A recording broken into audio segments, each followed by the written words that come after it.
Oh, we live, Coach Bryant. What's up? What's up? What's up, everybody? So today is a very much anticipated day. Um, Welcome to Hits and Heels. My name is Coach Terry Bryant. I am a football coach. This man made me a football coach, and we created Hits and Heels um, to talk about football, to promote women coaching football and women's tackle football and that type of stuff. But I'm also a former basketball coach. Basketball was my first love. And we're from Lexington, Kentucky, and we're also a part of the Lexington African American Sports Hall of Fame, which is sponsoring. Which sponsors Lexington?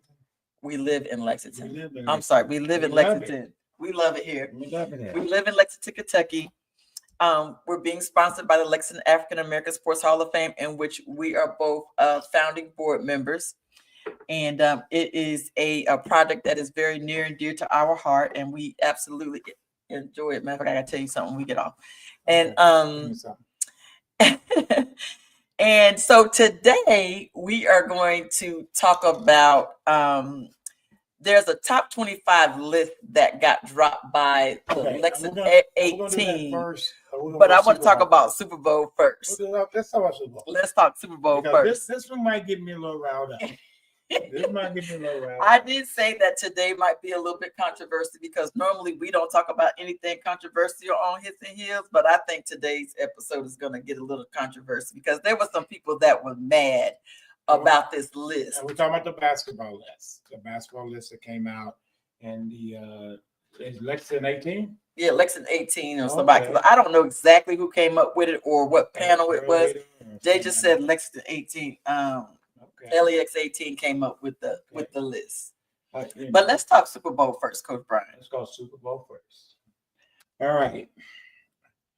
I think most people that we were around was feeling, and I can start the controversy by saying that the bodyguards didn't help him out.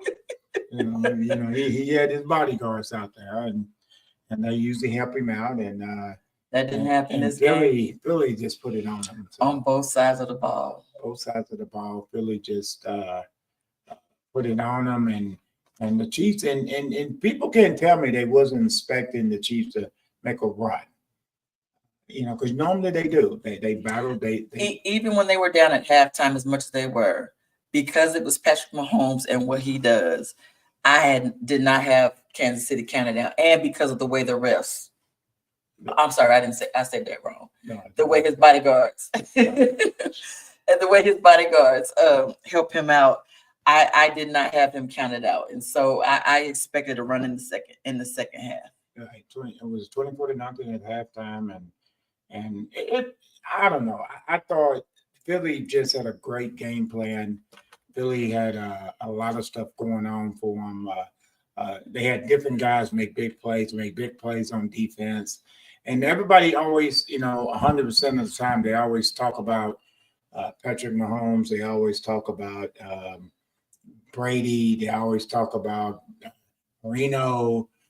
In my opinion, the greatest quarterback of all time, Roger Staubach, with the second Joe Montana and Steve Young. But the defense for Kansas City always steps up and turns the ball over to give it back to them. Mm-hmm. You can't make plays if you don't get the ball back on defense. Mm-hmm. And I thought that the defense could not stop Philly.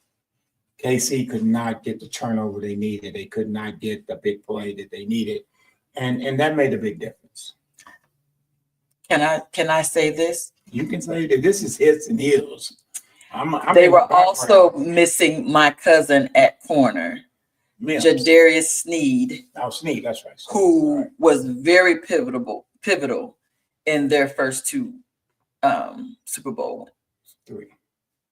The first two, the last two, because this would have been the third one. Yeah. But he was pivotal and made very, very great plays and shut down all of the best wide receivers in the league the whole season when he played, and including in both Super Bowls. And they didn't have him at corner. So what was he, hurt? No, they traded him to the Titans. Oh, that's right. He did go to the Titans. Yeah. But he was injured most of the season. Well, I mean, that's how Philly got Barkley. Yeah, Because because the Giants decided they were going to trade him because he got injured. Yeah. So that's pretty good. That's pretty good on that. Yeah, but I think that was a big deal. Well, I'm just saying, not because he's my cousin. Well, yeah, because he is my cousin, and because he is a dog, and he did make great plays. Well, he can shut down one and side. He can shut down one side of the field, and that makes a big difference. Absolutely, it makes 100% difference. So, but with that said, and getting ready, do you actually know by Vegas as of this morning? As of this morning, or was yesterday morning, who is picked to win the Super Bowl next year? Right now, already. Oh, money don't. The Commanders. Who? The Commanders. That's funny. All right, the Ravens. Oh, I can see that. Yes, I can see that. The Ravens. Yes. And the Chiefs. That's a great choice. And the Chiefs still top 5. They're still up there. Detroit, and that's the funniest thing. Let me go on this matter. Okay, Philly, great team, but I'll be truthfully honest with you, and I mean that. And no offense to Philly people, fly Eagles fly. All right, fly Eagles fly. If Detroit did not have all these injuries they had oh my God. I don't know how many players they kept getting hurt in the last, 12, 13, 14, 15, 16, 17 games. Because Detroit looked good to win the Super Bowl. 15, 16, 17, 17, I'm sorry. I'm okay. Hearing us. Go ahead. Okay, that's all right. I do it. I get that. Okay, so, but with that said is Detroit to me makes it kind of tough that if everybody resigns, because it's about money, it's a business, and Detroit to me, I thought was going to win the Super Bowl until they got the injuries. And you and I have just talked many times. Some coaches kill me, and I know a few that comes to my mind that just kills me. Think they are the guru of coaching. You win with players. I'm sorry. Right. You got to have the players to do what you want to do. And good players make you a great coach. Yeah. If you're an okay coach, if you got good players, it's going to make you a good coach. If you're a good coach, good players going to make you a great coach. I mean, there's not one coach that didn't have studs in the Hall of Fame, the NBA Hall of Fame, or the Major League Baseball. You've got to have them. You've got to have players. Yeah, because the players are it.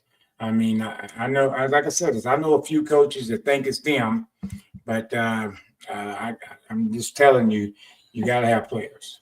You got to have players that can play. Gotcha.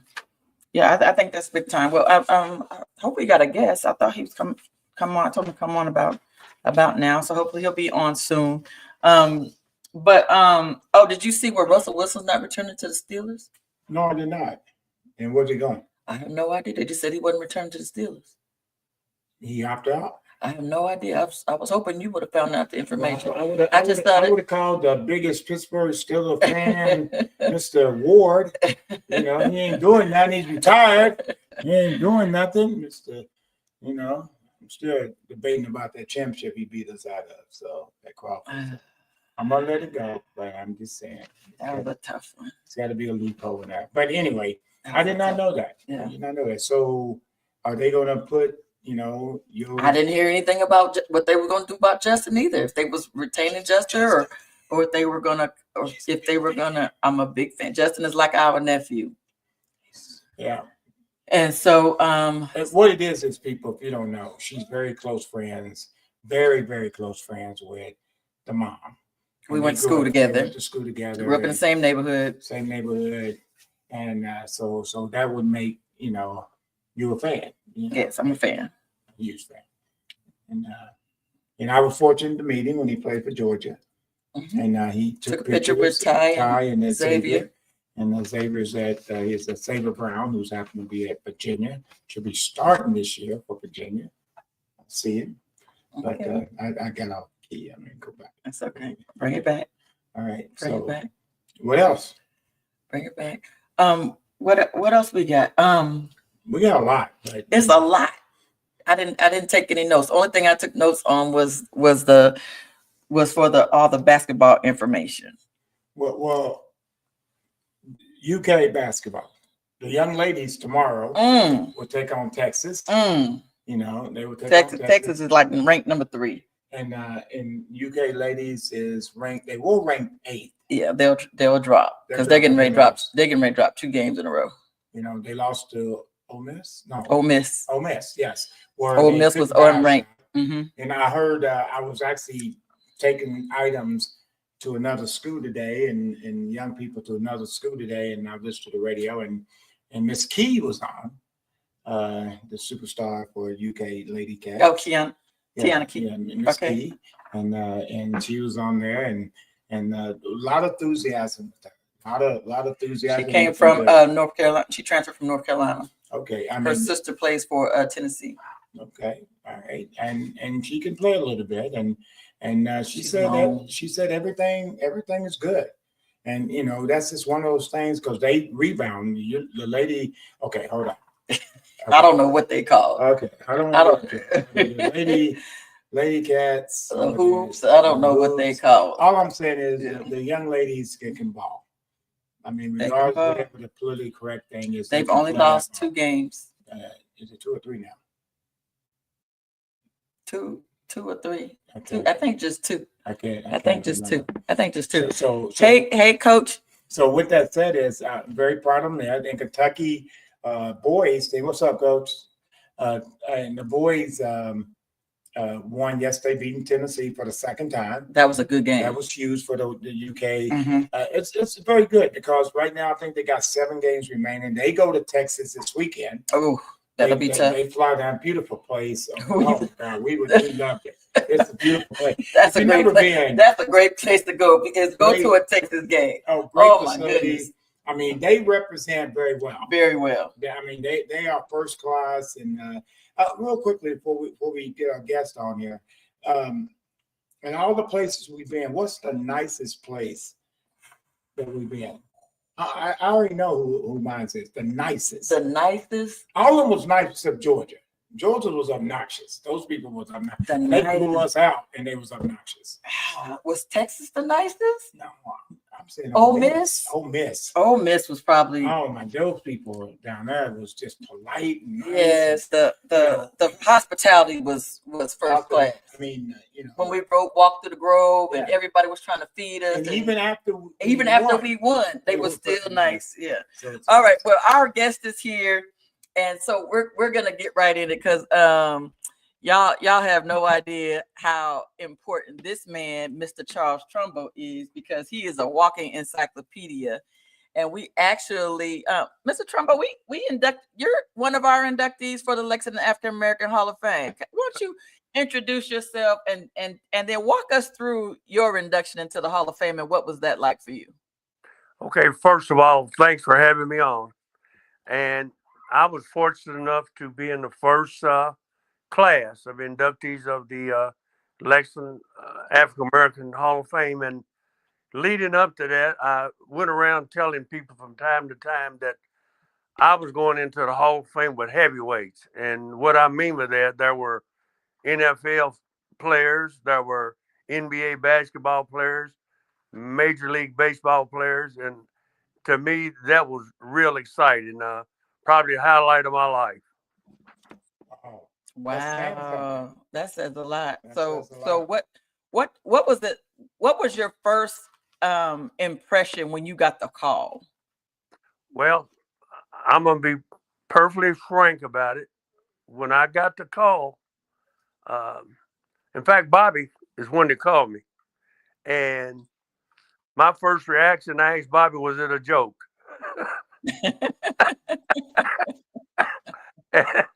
And I mean, I was excited as a kid in the candy store, and I will always be grateful for the Lexington African American Hall of Fame for inducting me in the Hall of Fame. It really was a boost in my life.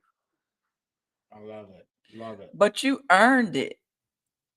Well, I've been engaged in athletics since I was 6 years old. I grew up on a farm, and I didn't have access to a gymnasium. In fact, uh, I was never in a gym until I was a freshman in high school.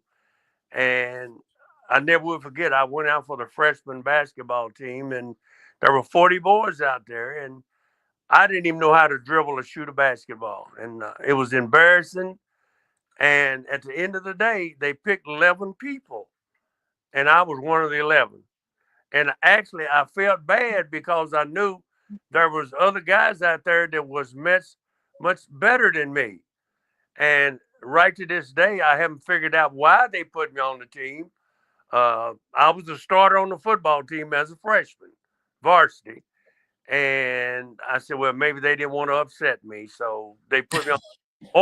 Or I was the only black kid out there trying out for the team, and they assumed I could play because I was black. I, either way, it doesn't matter. I was on the team.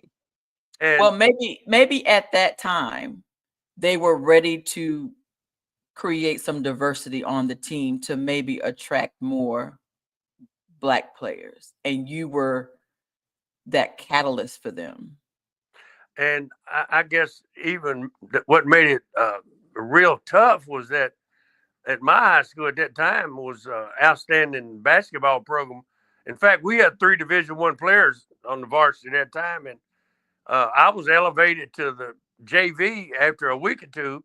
So now I was practicing against 3 Division I basketball players every day. In fact, one of them went to Ole Miss, one came to UK, and then one went to the University of Cincinnati directly after UC had won 2 national championships. So, the type basketball program that we had. The guy that came to UK, his name was Jim LeMaster.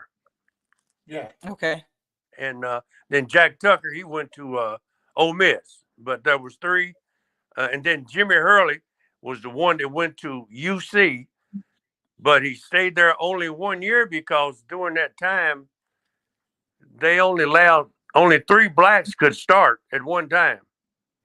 So he left, went to a junior college out in California, and then he came back and he went to Transylvania for 3 years, and he was a three-time All-American in Transylvania.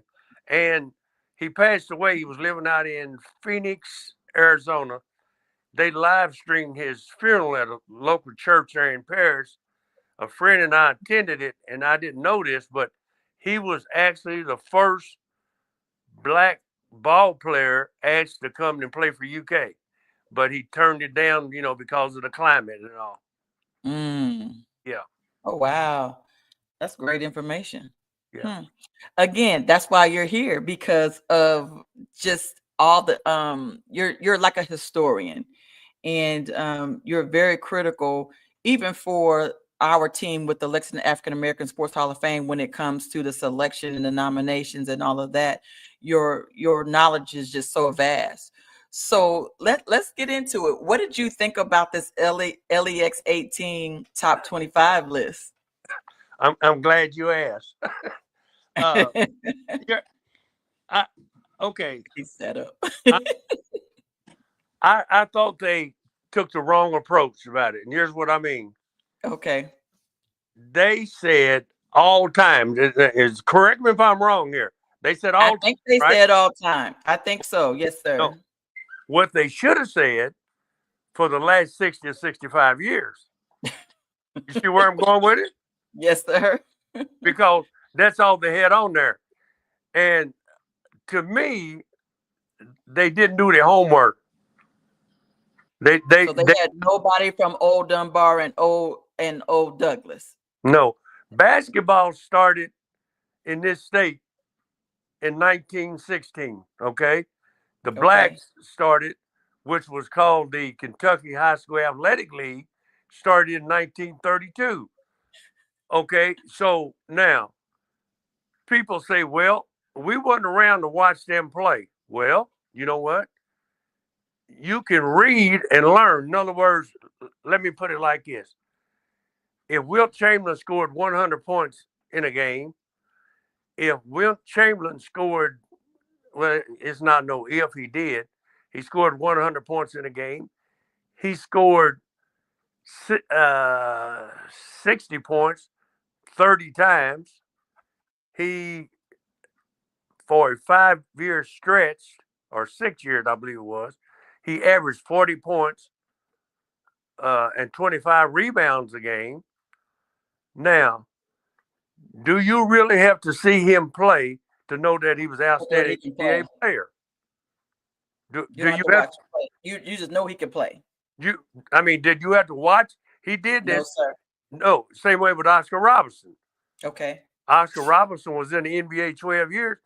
He made the All-Star team 12 years and All-NBA team 11 times, 1962.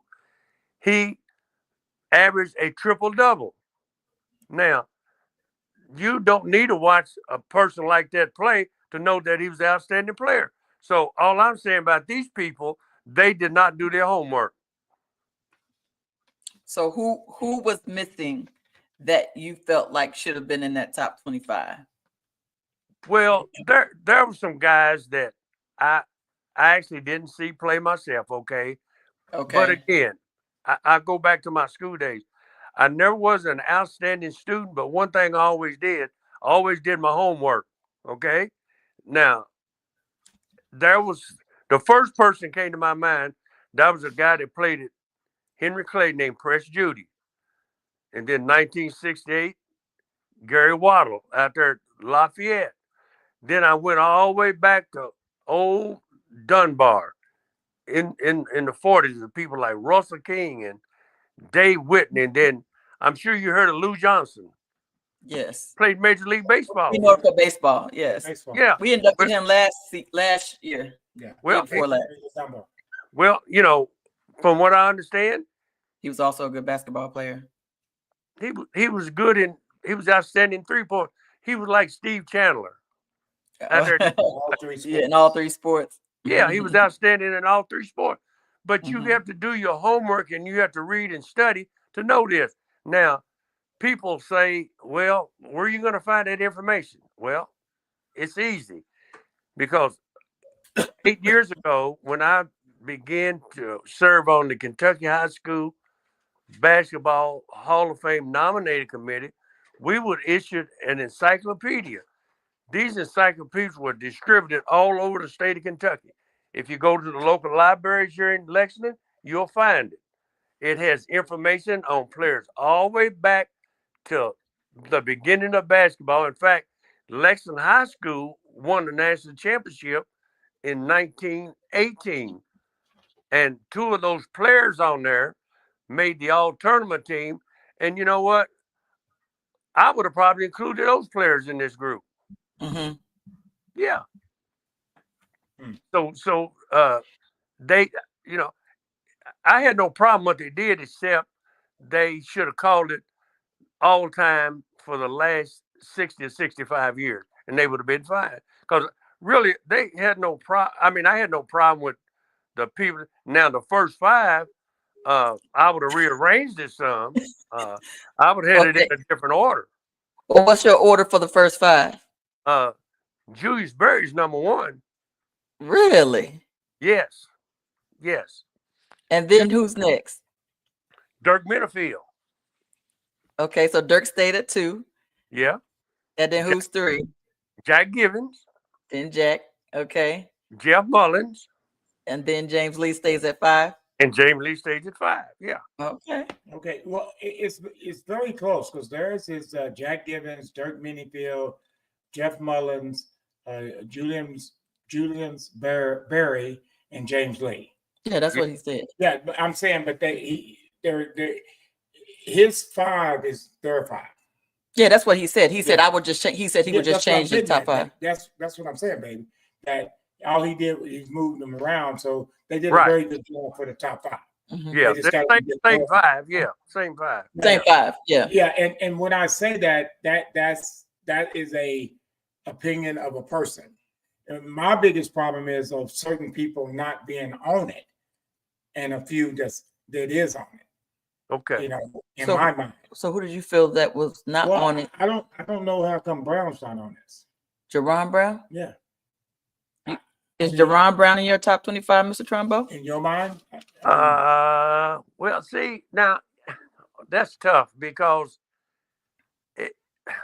when you pick all-stars or all-time people, in order for you to put somebody in, it means what? You got to take somebody out. It's easy. Yeah. You So see who what I'm would you- saying? Yeah. I mean, So who would you take I off? understand that. Who would you take I off to understand that. replace Jerron And Brown with? it is not nothing negative about their top five, because obviously their top five did something to catch somebody's attention. Right. And the one thing about when you make a list like this, which I give them credit, whoever made this list, I give them credit, and I mean that because a lot of people don't put themselves out there.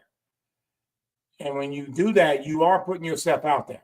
I mean, like you and I, like friends of ours, we have a conversation, and I name my top 5 quarterbacks of all time in NFL, and I've got Warren Moon in my top 5, and everybody's like, "You got Warren Moon?"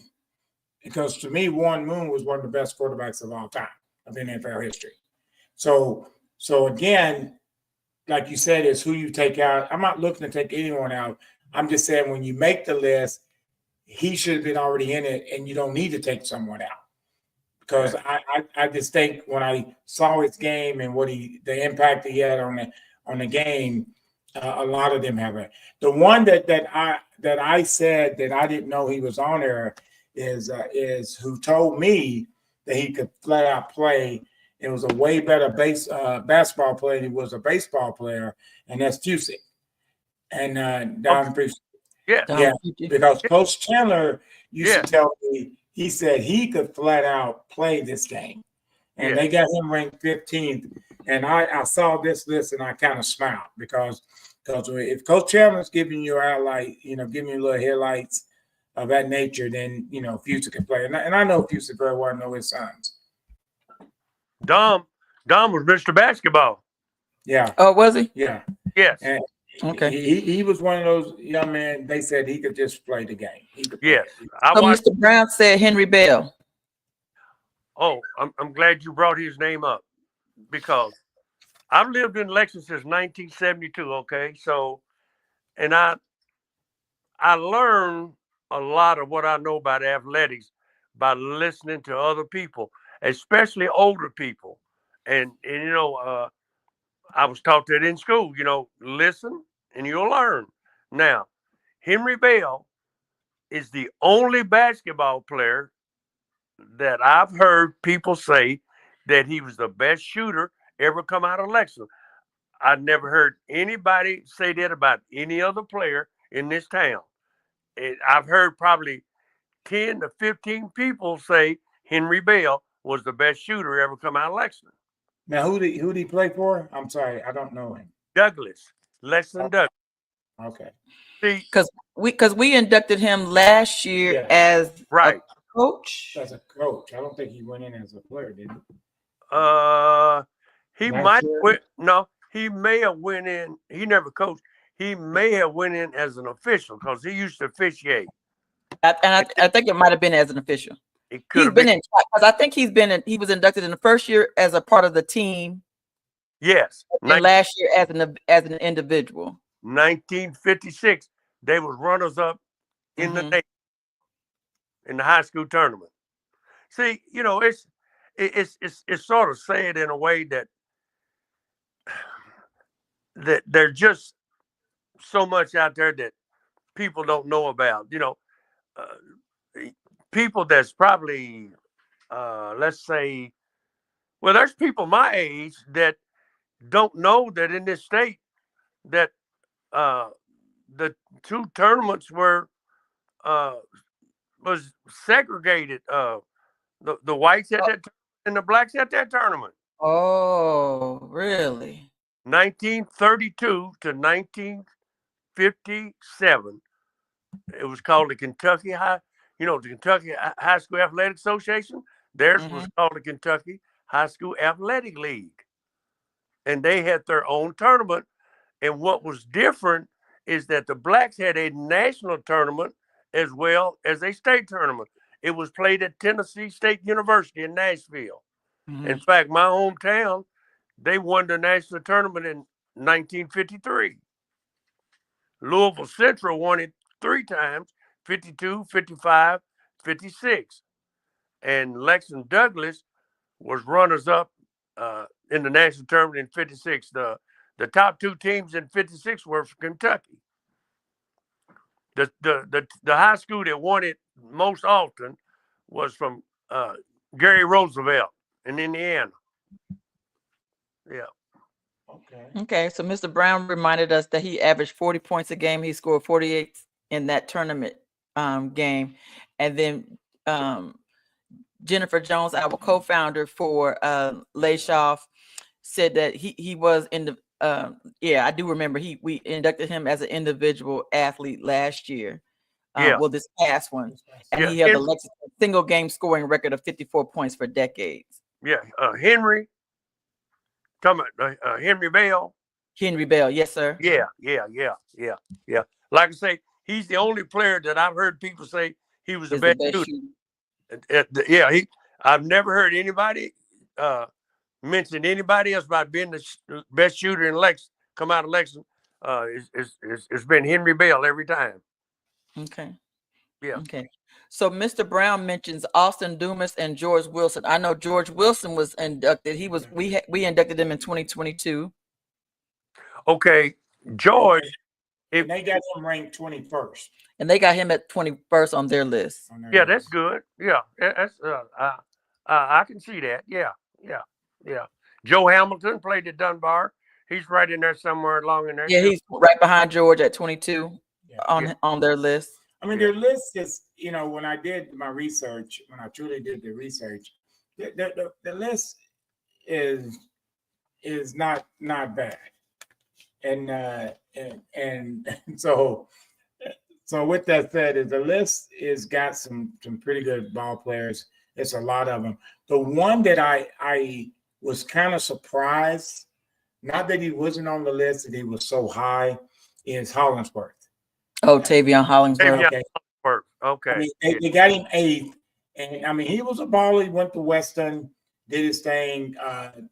Outstanding at Dunbar High School, and I guess I was just surprised he was so high especially in front of who I think, and I've said it in our meetings at LAASHOF, that one of the best players that I've ever seen, and not being from here, young guy, just started coaching, was Darnell Burton. Darnell Burton, to me, oh my gosh, I don't care what nobody says, and that's just my opinion. Yeah, that young man got what my term used to be all the time as an athlete. Your job is to get the crowd into it. Do something to get the crowd into it. And Darnell Burton, for years at Dunbar High School, because I'm coaching football and baseball there, and I'm standing there watching this young man do his thing. One of the best athletes I've ever seen. He could play all 3 sports, but in basketball, if you will, he was amazing. Went off to the University of Cincinnati and played. He is wow. He was a wow. Yeah. Well, so who did you think was there anybody else that was left off? Well, should have been on there besides outside. But Mr. Brown was right. The creator didn't solicit any older Black historians. But I also get it. It's very difficult if you didn't have any African Americans on that panel or whatever like that. You're not going to think about about the older Blacks because you have no idea about the history. Okay, but I got when there were 2 different leagues. Right, but my question is, do you think they looked at it as the same way they did in baseball, and meaning it was segregated, and you had the Negro League, and then you had Major League Baseball? Because just recently, Major League is now going to bring those stats over here. And now their top 25 with Gibson and Page will be a little different. They're going to be in that top 5. So I guess that's why I'm asking. Do you think that that's how they looked at it? Well, I really don't know, but as far as the older athletes, let's say back before 1960, I have information here in my house that would have told you about what type of basketball players came out of Lexington from the 40s and the 50s. Like I say, you have to do your homework. Well, again, my question is still on the floor. Do you think that when they did it, because when they talk about the best players in Major League Baseball, a lot of the older players that played in the Negro League is not mentioned. Well, no. Okay, you see my point. I'm not saying, what I'm asking is from your opinion, just your opinion. Do you feel like that's what they did? Well, they looked at two different separate leagues. Well, now you know what they're doing with that now, don't you? All the statistics from the Negro leagues is now being incorporated with the major leagues. Yeah, that's what I was saying. But when they made the list, did they say, well, because it was still segregated, we're only going this route? I mean, I don't know. Well, I've read books on, the Negro leagues, and, back in the 30s and 40s and all, the Negro League teams, they often played against the Major League Baseball team, but they cut it out. You know why, don't you? Because we were beating them. They beat them all the time, so they stopped playing them. Right. Yeah, they beat them all the time, so they stopped. That's just like, okay, a good example. I graduated from Kentucky State University, okay, so I'm a thoroughbred. All right, played football there. All right, now, in 70, 71, and 72, they won 3 consecutive national championships, okay? Now, 1972, there was a gentleman that was a dormitory director there named Melvin Cunningham. Are y'all familiar with him? Melvin Cunningham. The name sounds familiar. Okay, he and John Washington's dad, Herb, they created the Dirt Bowl up in Douglas Park. Okay. Now, Melvin also got countless people scholarships from the Dirt Bowl. You familiar with Leroy Bird? Yes. Melvin got his scholarship to Las Vegas, UNLV. He stayed out there about a year and he transferred back to UK. Well, anyway, Leonard Hamilton, that coaches at Florida State, at UK. Yeah.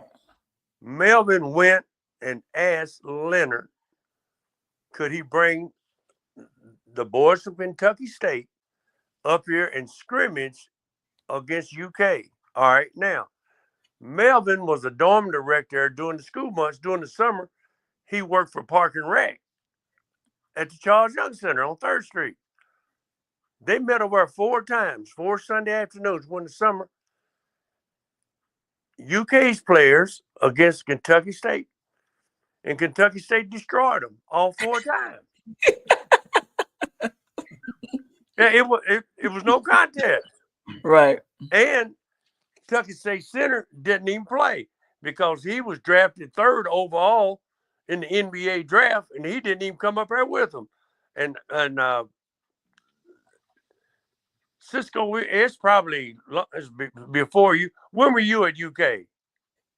In the 80s, the early 80s, 82, that's about 10 years in front of you. 72. They had a guy named he was 6'11", Jim Andrews. You ever heard of him? Jim Andrews. Larry Samper. Larry Samper, yes, I've heard of Larry. Tom Parker. Tom Parker. You know, I know Tom. Yeah. You know, it's closed down now, but you know the Parkhead Restaurant on New Circle Road? Yes. That was his. Tom actually taught in our building. Yeah, me and him are real good friends. Yeah. Okay, and then a guy named Stanley Key and Ronnie Lyons. Yeah. Well, they played them all, like I say, and they totally destroyed them. But like I say, people knew about UK but you know, But they didn't didn't know about Kentucky State. about Kentucky State. Duke and Winston-Salem did the same thing. You remember Earl the Pearl Monroe? Yes. Who don't? Okay. When he was at Winston-Salem, they did the same thing. I don't know who won that game, but they played, but they did it in secrecy and privacy because they didn't want the public to know that Winston-Salem would beat, and I don't know who won that game, but they would, if Winston-Salem beat Duke, then they didn't want the public to know that Winston-Salem beat them, just like they didn't want the public to know that Kentucky State beat UK. Yeah. Mhm. So all that stuff was segregated and Yeah. separated, and then and I go to the gym every day down in the Calvary trying to. When I retired 4 years ago from work, trying to learn and dribble a basketball, but because I played organized basketball for 10, 12 years, I couldn't shoot, dribble either one very good. So I told those guys down there into the gym, a good example, like we'll take Jack Givens, for example. Jack was a tremendous basketball player, but from around mid-70s, somewhere along in there, if Jack was on Kentucky State's team, he would have been the third option. There would have been two players on the team better than him. Oh, wow. Wow. Well, you had Gerald Cunningham, was 3-year All-American, and a guy named Billy Ray played in the NBA for probably 6 to 8 years. Mhm. Yeah. Jennifer Jones reminded us that Melvin Cunningham was inducted in 2023 as a supporter. Supporter. Yeah. Mhm. Yeah. I thought the name was familiar. Well, the thing about it is a lot of their names, when we think about it, they all run together. But that's why we got Mr. and Mrs. Jones helping us out so they can do that. Because Thank you, Jen. Thank you very much, Jay. Melvin and like I said, Melvin Cunningham and Herb, they created that Dirk Bowl. In fact, 1978, I coached a team from Paris up there, and we probably had the tallest team in history of that Dirk Bowl up there. We had we had a couple guys 6'8", one 6'7", and the guard was 6'3" and 6'5". But the East Side Bronx is the team that beat us, and that's the best team without question. James Lee. that was James Lee's team.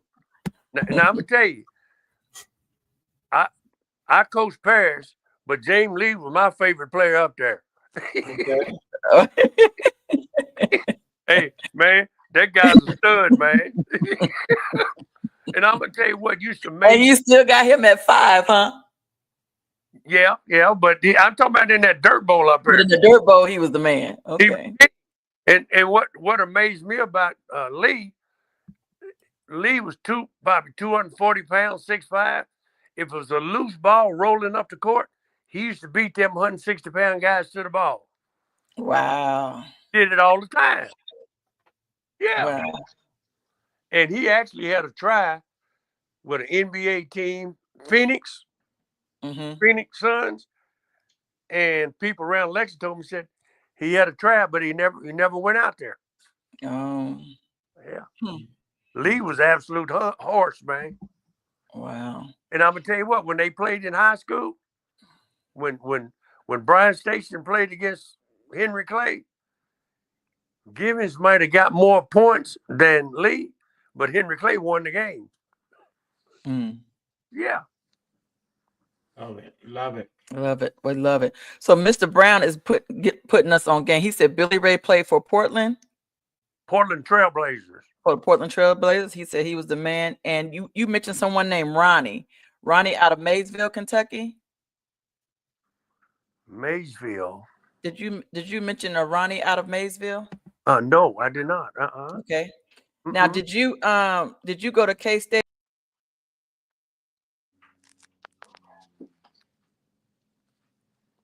Man, I got cut off here. No, it's not. Hello. I just shut us all off. My bad. Hit the wrong button. Okay, so he said, did you go to K-State with Travis Grant and Caldwell Smith?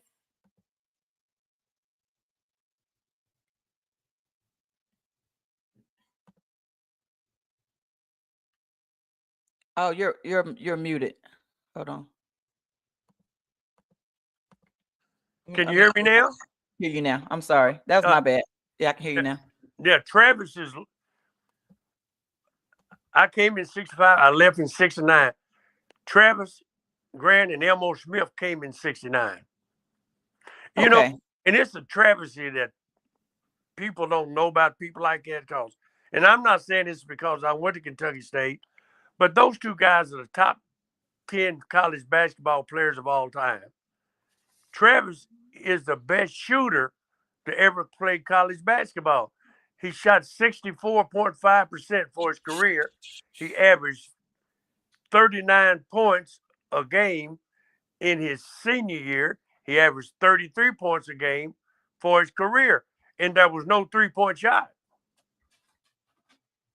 That's impressive. And that's impressive. Elmore Smith, in his junior year, which was his last year at Kentucky State, he averaged 22 points, 21 rebounds, and 8 block shots a game. Oh, wow. Now, he played 9 years in the NBA. He hurt his knee. Played with Cleveland for the most of it, Cavaliers. He hurt his knee. And if you look at the best shot blockers all time, you won't see him because his career's cut short.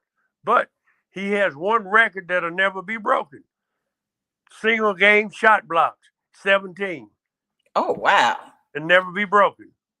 And he would be up there, like I say, you know, if he hadn't got injured, he would be up there. You know, I'm talking about total shot block. Yeah. When he came out, it was only 2 people drafted in front of Elmore, and that was Austin Carr, Notre Dame, and Sidney Wicks of Notre Dame. Yeah. I just love your knowledge. I could just sit here and listen to you all day. So he said that Travis's nickname was Travis Machine Gun was his nickname. Yes. When Travis first got there as a freshman, and he didn't start, but when Coach Mitchell finally incorporated him into the game, and he might even end up starting his freshman year. But anyway, he was hitting one shot right after another, and some fan said he's a machine. So that's how he got that nickname. He's from a small town in Alabama, Clayton, Alabama. Okay. I'm from Alabama, and I've never heard of Clayton. Well, I think it is, like you said, it makes sense when you say it's a shame, and you said the same thing, Coach, is people don't know. But this is why my wife does this Hits and Heels, to kick the knowledge for people they don't know. Because the one thing that I know as still coaching today, I can ask them about certain players in baseball. I mean, I just left Bryan Station baseball, and I brought up a player, and all the kids stared at me. And this man is in Hall of Fame, did this, did that. I don't really think young people this day and age really go on history. They go on whatever's going on right now, and they don't understand that history can help you for your future. Yes. And they don't believe that, because I tell people all the time, I'm still doing it, and I've been doing this a long time. And I bring up somebody, I brought up a legend at Bryan Station. I mean, and I brought up Doug Flynn, who played baseball, went out to the Cincinnati Reds. And you know, if you go in our hitting facility, there's his jersey hanging up. And I said, "You never heard of Doug Flynn?" The kid looked at, I said, You've been coming in here, you never seen Flynn right there? He goes, "Oh, I didn't really pay attention to it." So my point of the statement is, that's the reason why we appreciate what you bring to this, and then we're not saying it lightly. And we appreciate LAASHOF for bringing stuff like this to people's attention, because that makes you go, wow, you know. And young people will start, oh, that guy was that guy, and it's pretty good. I mean, like what Brown Brains as well, Mr. Brown Brains. I think even with this Lexington 18 thing, what I liked about it is that 14 out of the 23 basketball players that LAASHOF has inducted were on this list. All right. All right. All right. So I feel like at LAASHOF is they're right there on the money as far as, you know, who they think should be in, and who's the only ones missing is most of the females. Leslie and BB were the only females on here. They were missing Tanya Fogel. We put in our first year. Brianna Green, who played with the Harlem Globetrotters, Tracy Davis and Erica Muncy, who we've put in. And then they were missing. Did you feel like Michael Scarce should have been on there? We've inducted Michael Scarce. We've inducted Tony Wilson. Yeah, Mike. Anthony Jackson, Norman Jackson. Well, that goes to the question that he said to me. If you bring them on, somebody's got to come off. Somebody got to come off. If you don't, you have a top 100. So who comes off? And I said this before, earlier, and I truly mean this.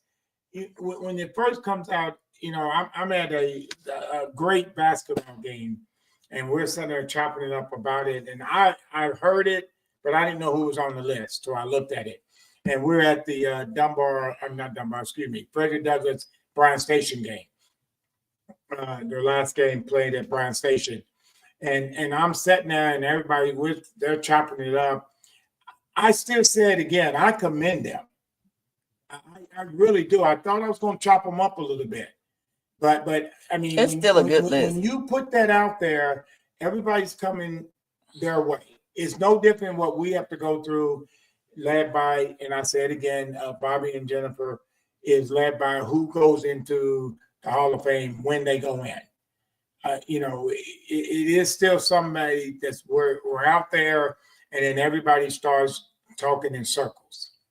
So I do commend them on that. It does give you something to talk about. And the only problem I truly have with this list is, you know, is D Burton is on 16. I'll say that for the fourth time. I mean, I don't know too many. That mother was nice. He was nice. He was nice. Yeah, I like I said, I don't have much of an issue with the ones that they pick. I just wish they had said it. You know, all time say in the last 60 years or something like that. Right. Yeah. Absolutely. You are correct. When you say all time, then you know you gotta realize that some people ain't 30, some people ain't 40, some people ain't 50. When you say all time, that's gonna make me go back. You know, just like when they say this quarterback's the greatest quarterback. I've been on this earth for a while, and I've seen a lot of good NFL quarterbacks, point guards, and if you will, and it makes my brain start going back in history. You know, listen to you speak of Doug Flynn. And I've actually met him. Yeah. Met him in the Frisch's restaurant out on the Circle Road. And I've met his dad. In fact, my son, when he was a golfer growing up, and I used to take him out to Kearney Hill, and Doug's father worked out there, and I never will forget how nice that man was to my son, because every time he went out there, he always gave him something. He always take him into the pro shop, and he'd get him a hat, some gloves, a shirt, golf balls or something. Old man Flynn would always give him something. He's just a super nice man, and he used to do something at UK's basketball games. He was like a scorekeeper or a timekeeper or something. Okay. He did it for years, and that's just a wonderful, wonderful family. And they had a tragedy in their family. Also, I don't know if y'all know about it. You know, his sister came up missing, and they don't know what happened to her right to this day. Oh wow! Oh yeah, was that based on their book? Yeah, it was in the book. It was in the book. Yeah. I can't think of the name of the book right now. Was It it was. Raw Recruits? There was something. I just vaguely remember it when I got up here to UK because somebody was talking about it. So, but that is pretty good on that matter of just being a wholesome and a good person, no matter what. Oh, that's one wonderful wonderful family. In fact, that night I met him out there at Frisch's. I told my son, he was little. I said, "You see that guy over here? He's a Major League Baseball player. Go over and say something to him." He did, and then him and a couple students from Transylvania was there eating. So when they finish eating, he gets up and he walks back over a tape and says something to CT before he left out of the restaurant. Oh, that was nice. Now him and his dad, in fact, his brother ran for sheriff a couple of times, 2 or 3 times, and I was going to help him in help his son in his campaign, but we was talking about moving to Georgia, so I didn't get to help out, but I was going to help his son in his campaign for sheriff. Oh wow! Okay. Yeah. Oh, that's wow. I love it. His sister Melanie. Yeah, I think that was her name. Yeah, she came up. And the book was called Bluegrass Conspiracy. Yeah, right. That's Mr. Because Mr. Brown, between you and Mr. Brown need to have lunch or something, because if you don't know it, Mr. Brown knows it. Who's this Mr. Brown? Alvin Brown? I don't know him. You don't know? Oh my God, y'all need to meet. Alvin Brown. Yes, Mr. Brown is a wealth of knowledge. Whenever he's on he is probably one of my biggest supporters on here, and he always brings great information. As a matter of fact, he asked earlier about a couple of players that I want to ask you about. He said, what about Tyrone Dunn out of Takes Creek? Yeah, he's good. I watched him play up in the Dirt Bowl, and his daddy was one of their fish. Yeah. What about Ted Huntley at Bryan Station? Now, see, that's the name I was going to bring up, but I've been talking about everything else, so I missed it. Now, he and Jack Givens were teammates at Bryan Station. Okay.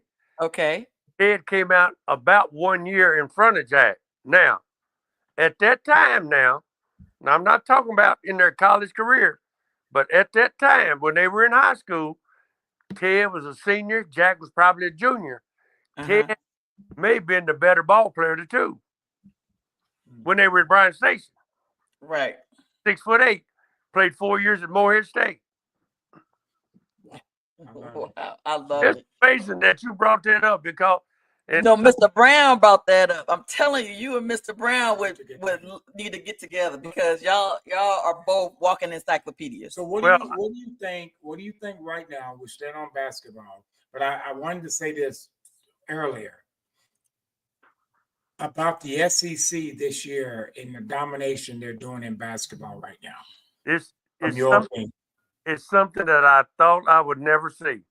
Let me put it like this. I didn't think I'd ever see any conference this strong in basketball. Oh, wow. Because they're looking for 30, it's like 13 teams. It's like basically all of them, 13 out of 16 teams. And so at the big game this weekend, I know you were aware, Alabama plays Auburn for the first time. Both teams has been ranked in the top in football many times. It's never in football that Alabama and Auburn played each other ranked 1 and 2. And now they're going to do it in basketball. So how exciting is that for basketball? Well, South Carolina had won a game in the conference, and I think they were getting beat tonight. They haven't won a game, but before conference play started, their record was 10-3. Yes. Yes. I saw that. I saw 0-12, and I went 0-12. It was riding high till they got that conference. Till they started conference play. Well, and guess what? Last year, I believe their coach was SEC Coach of the Year I think Yes, he he was. last Yes, he year. was. Yeah. Well, more basketball. What did your take right now as we stay up in this area? Your take on Kentucky this year, as well as they done this Hey, you year? know what? I'm glad you asked that too. I'm gonna be honest with you. I can't get a good read on UK right now. No, I really can't. I'm serious. I don't know. Yeah. What about yourself? What do you, I mean? Well, when Carol came in, I don't know. I said to my wife when Arkansas came in and played Kentucky, I said Kentucky's the former three players played very well because they instated their heart into it. The players on UK's team, they don't care about Cal. Cal has did nothing to them. They wasn't on UK team last year, Right. and or the years before. My take, and then Terry will chime in on her take. My take is I love the grind that they have. Yeah. And as a coach and as a player who grinds, and I always have, and because I didn't jump out of the gym, I didn't run a 4.2, so I had to work at every aspect of the game, and that's what I see. And then they don't play well, or they're playing up to their blessing ability. There's no 4 or 5 stars on this team here. So people stop asking them to do something they can't do. Right. That's the part that bothers me when I hear comments. You're trying to ask them to do something they can't do. And they're doing at the level and they're staying consistent. So what do you think, Terry? I think as a player and as a coach that coached basketball, any given day, it's so hard to keep your team motivated on just top tier, just ready to go. Yes. And sometimes you just have a bad game. Yes. And sometimes there's a lid on the basket. Yes. And sometimes you just can't buy a basket, or or sometimes the refs are calling it too tight, or sometimes they've swallowed the whistle and they need to call it and they're not calling it. And you just it's just tough sometimes. And I think but what I love about Coach Pope is I love seeing the former players like Kenny and Jonathan Davis taking pictures with the players in the gym, and these players now learning who the history is, whereas the former play, like all the players that are in the NBA right now, have no idea who Kenny Walker is. They have no idea who, Sean Woods and all these other players. Right. They don't know who Jeff Shepard is. They don't know who these other players are. They don't know the old players because Cal didn't care about the history of Kentucky. But when I saw Coach Pope pull in more people at a press conference than at a regular basketball game, That was impressive. I was impressed by that, because I love what he brings to the table, and I love how personable he is. After a game, he'll stay as long as it needs to sign autographs and to shake hands and to address the fans and that type of stuff. He's not standoffish from that. I just love it. But I really love what he's in, the old school mentality that he's instilling in these young players, that they're playing for the name on the front and not the name on the back. And you can tell that he's doing that. And I absolutely love it. But the biggest thing for me is them knowing the history and how important it is to wear the Kentucky brand. And that falls back on this. That's where you and Mr. Brown come in on the history that takes place here. Because if you seek it, you will find it. And that's what you said. If you seek it, you will find it. Yes. And that's what I love. And a good point there, Terry, is knowing your history will help your present and your future. And I said that earlier. And so right now we may not have any players get drafted in the NBA, but that's okay. If we go beyond the first round of the SEC tournament and make it We're to the second or already third better round, than that the last makes how many this years? name right here more important than the name on the back, because that's what it's all about. That's what it's all about. And that's the same thing you're saying about the history of Dunbar back in the day, Dunbar as well as Douglas back in the day, bringing up the history of those guys that played. So Terry, we're saying like, wow. And then first thing we're going to do is use our technology phone and be like, oh man, that's pretty good. But a lot of the information you can't find on Google. I think probably the one of the best things that the Joneses did with LAASHOF was make sure that there was somebody from the segregation era inducted in these first couple of galas, because we don't know, or these people have been forgotten about, and so that we don't forget about them. Yeah. And I think that that's just so important, because you can't go to Google to get a lot of the information about them. Right. Oh, okay. My role on the Kentucky High School Basketball Hall of Fame nominated committee is for the Kentucky High School Athletic League, or doing segregated times. That's why they brought me on board. In fact, the ones that I nominate is from the Kentucky High School Athletic League. Mm-hmm. I don't nominate people doing the integrated era. I just nominate people from the segregated era, the black players. Those are the ones that I nominate. I've nominated, I think, because 13. Who else is going to nominate them? Nobody, because they don't have a clue. Gave you that eyebrow. They don't have a clue. Well, I'm impressed that they brought you onto the board, that somebody thought enough to put you on that board. Who's going to be your successor? Well, hold on. That's a good question. But before that, a double question here. When you say it, are they listening and hearing you? Well, here's what they do.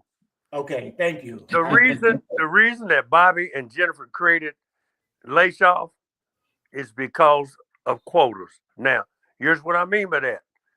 Kentucky High School Basketball Hall of Fame, the Dawg-Harris Kentucky High School Athletic Hall of Fame, they put about 16 people in each year. It's never more than 4 blacks. Okay? So what they do, they'll put in 4 blacks, say that played at Henry Clay and Bryan Station, in the 80s or 90s or 70s or whatever. Then I'll put in one from the segregated time. So it's about 5. It's said that exists, but it does. And like I say, that's the reason that Bobby and Jennifer created the Lexington African American Hall of Fame. Because they're left out of the main Hall of Fame. Yeah, because there's a quota. Because there's a quota. And the quota goes back to what you said back in the day, is where there was only 3, and I forget the concept when you said it, but you said there's only 3 blacks on the floor at one time. Yeah. Yep. So it still goes in a circle, if you will. Yeah. So.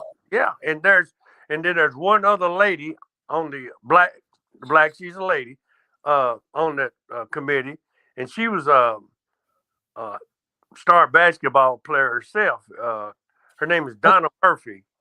Oh yeah, I know Donna. Okay. Yeah. She and I are the only. It's 8 of us. She and I are the black on the committee. Yeah. She was the first Miss Kentucky basketball. Yeah. She played at Moorhead. Yeah, she did some coaching here in Lexington somewhere. Yeah, she played at Kentucky. Yeah, she played at. I mean, she coached at Kentucky and at Florida and Memphis, and then she coached. We were both coaching middle school at one time, but she coached, I think, LCA at one time. Yeah, that's it. That's it. And at Bryan Station also. She was the head coach at Bryan Station for a couple of years, and then she's also coached middle school. And what I love about her, but we only meet once a year. We meet out to the Marriott out there on Newtown Pike, and what I like about her, you know, she don't mind.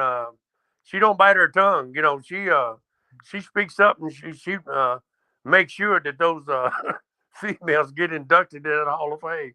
Yeah, she don't bite her tongue.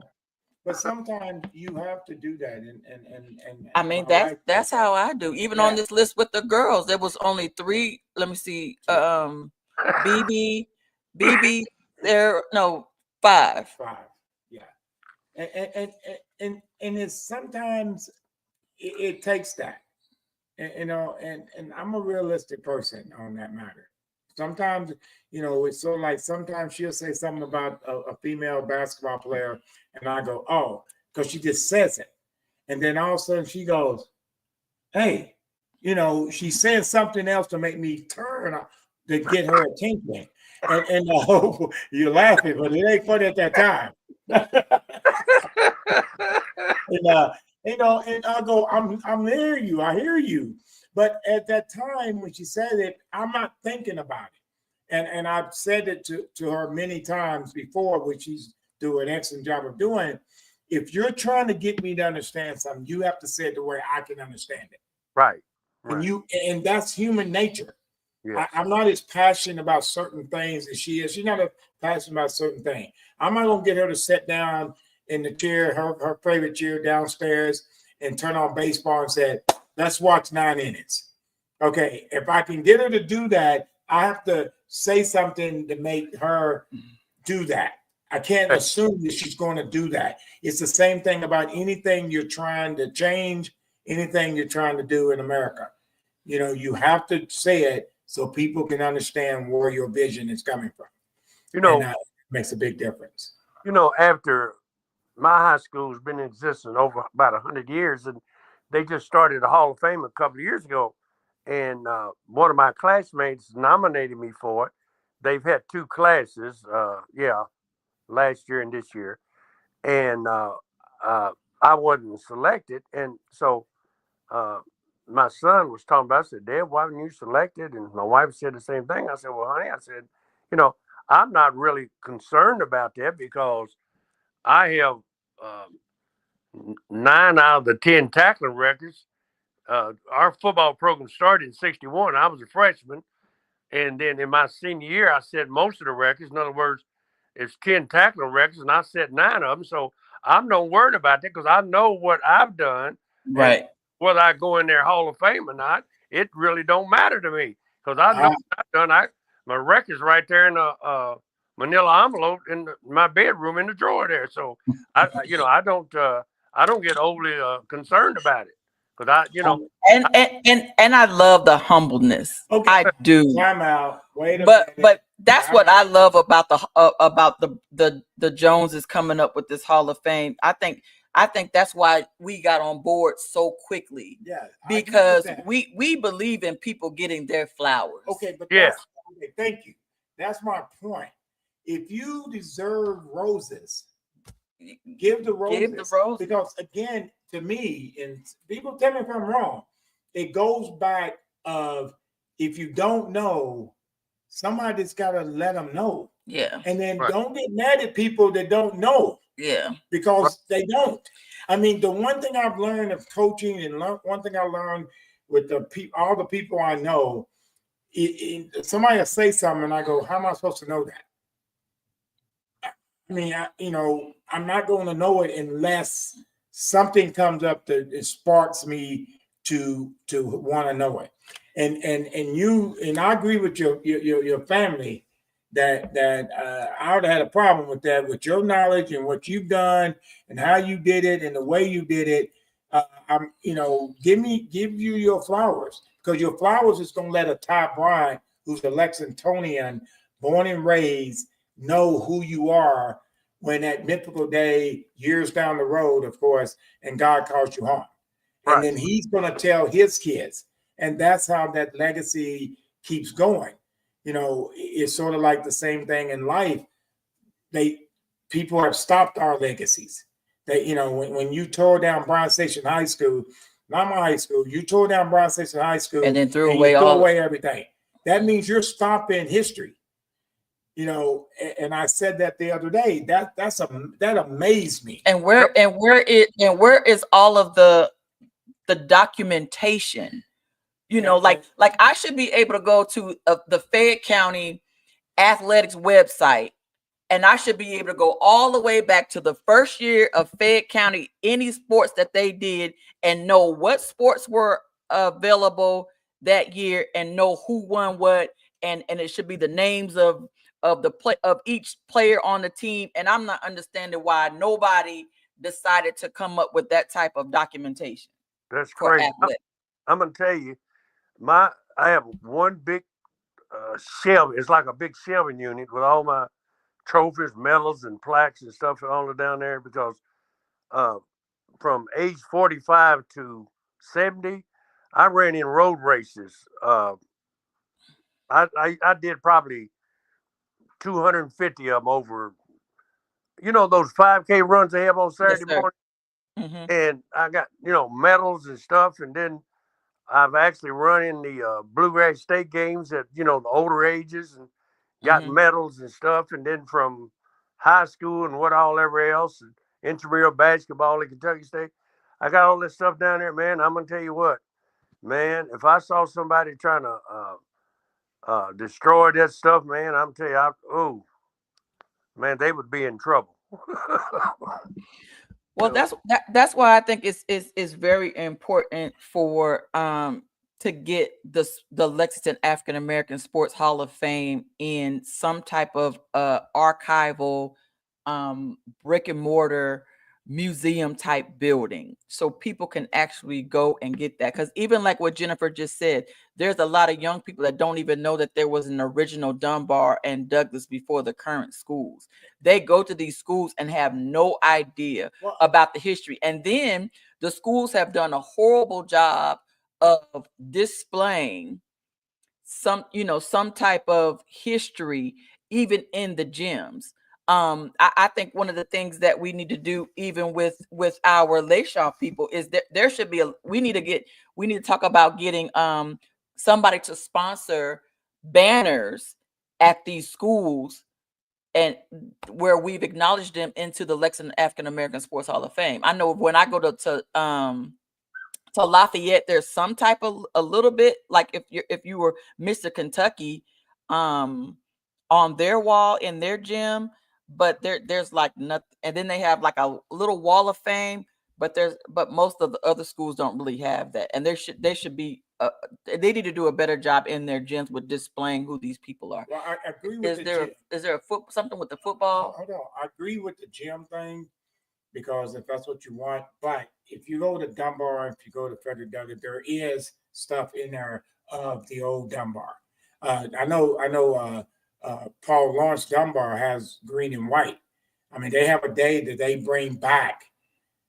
On football, yes. They bring back, and so that's knowledge, and the kids know that it was another color. If you go to Dunbar and you look in the outfield, Johnson's jersey is not in red and black; it's in green and white, because that was the color at that time. And I've been in Frederick Douglass. They have a little in their trophy case. They have some stuff in there. It's up to the young person to turn and look. But like you said, that would make sense to put it in a gym where everybody can see it, because you're going to have more people from the outside seeing it, not just the kids that go to the school. Okay. Not every parent walks into the building. Okay, let me enlighten you about those colors. Okay. When they built Dunbar out here on Main Award, and school started around 91, somewhere along in there.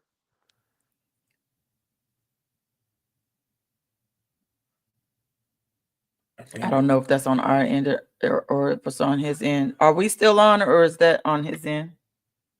Are you asking me a question? I'm asking if someone can tell. Mr. Brown, can you still hear us, or is that on his end?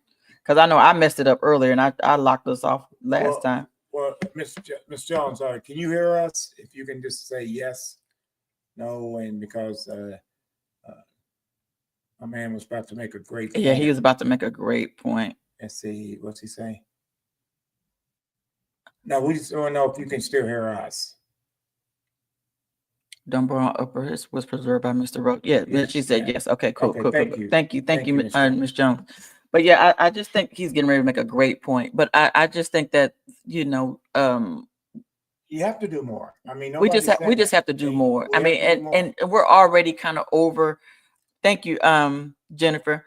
Yeah, I can't see Mr. Trumbo or hear him at all. He's circling on us. Yeah, Jennifer, if you can text him and tell him we can't we can no longer see him. I just think that it goes back and a lot of times I get people shaking their head at me, but it goes back to what you're passionate about. Mm-hmm. You know, and this era, this decade talks about that a lot, you know, and I'm bringing questions to them because I'm not talking in the circle, you know what I mean? I'm talking to them. You know, who is this person? Who is that person? You know, we play a game in baseball at Bryan Station. The kids get in and I tell them he hit a hard shot in the cage. And I go, well, Ozzie Smith got that. You know, and they go, who? And Ozzie Smith, one of the best black shortstop in Major League history. Mm-hmm. But I don't go, oh my God, they don't know it. It's because nobody sat down and explained them who the person is. I mean, you know, if you as an adult, especially if you are a black adult, and you don't explain the history of the school you went to back in the day, Mm-hmm. you know, I mean, does Ty know my high school? Yes. Yes. Yes. Because I talk about it all the time. Mm-hmm. Okay, now he can't affiliate with it because he's a Frederick Douglass kid. But you know, that day myself leaves this earth, he gonna say, "Where'd your dad go to high school?" He's going, Bowling Green High. Right. Bowling Green did this. Bowling Green did that. Bowling Green did that. It's because I make a point to let him know my history because he's not gonna walk up to me and ask me my history. Right. I mean, that's just young people. I'm sorry. I mean, Mr. Brown just said you're so spot on. I mean, I agree, Mr. Brown.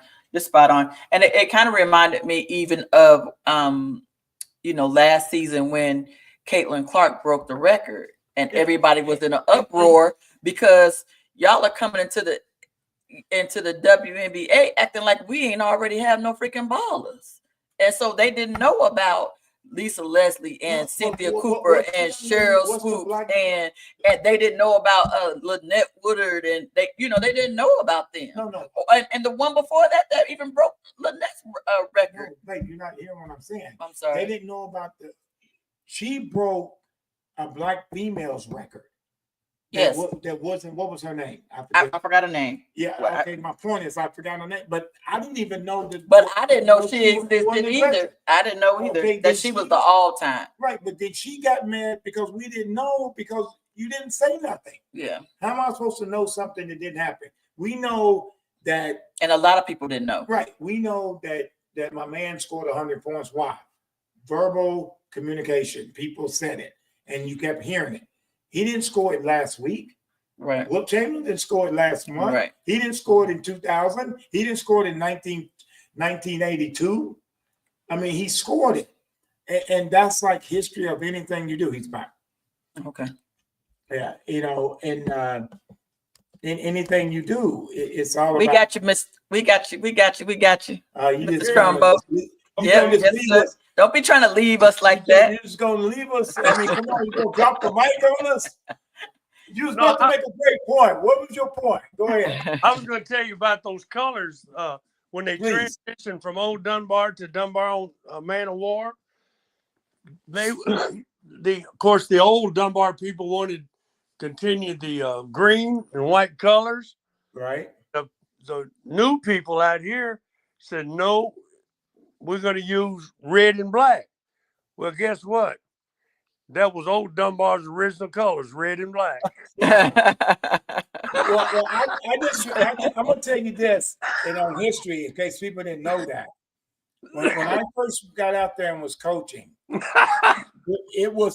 we had to say, we couldn't say Dunbar.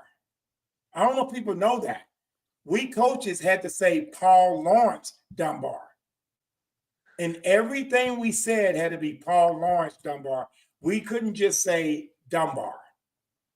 I don't know if y'all knew that. Well, we couldn't just say we did well here at Dunbar. We would have to literally say we did well at Paul Lawrence Dunbar. Well, I noticed when I start seeing the basketball and football scores in the paper, it always had Paul Dunbar. Yeah, no, Paul L. Dunbar or Paul Lawrence. You had to put either Lawrence or the L. Yeah, I mean, I remember way back in the day, I'm telling you, sat down and they specifically made that crystal clear. And they would answer the phone, Paul Lawrence Dunbar.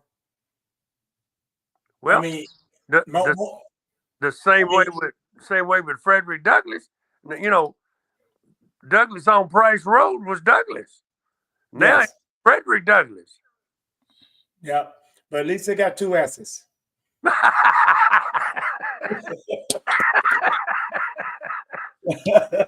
all I'm saying. It's two S's like it's supposed to be. It's two S's, not one.